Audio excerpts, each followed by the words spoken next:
श्यामा राधेश्याम बच्चे, माँ ठाकुर जी को स्नान कराने की क्या विधि है? Very interesting question.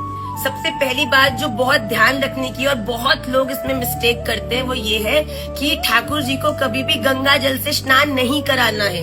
Ganga ji का उत्स जो है वो ठाकुर जी के श्री चरणों से हुआ है, इसलिए आप जब ठाकुर जी को स्नान कराते हैं तो उनके सर पे गंगा जल नहीं डालते।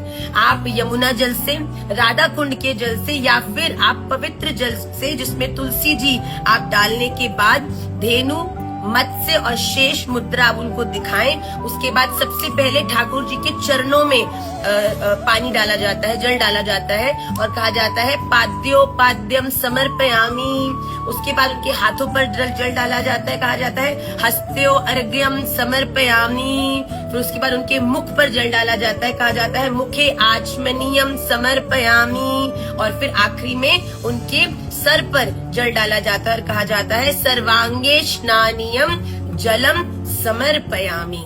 इस प्रकार आप ठाकुर जी को पहले चरणों में, फिर उनके हस्तकमल में, फिर उनके मुखारविंद पे और फिर उनके शीश पर जल को डालकर ठाकुर जी को स्नान कराएं। उसके बाद एक पवित्र कपड़े से उन्हें पोंछे और फिर इत्र सेवा करें। श्री राधा रमन लाल की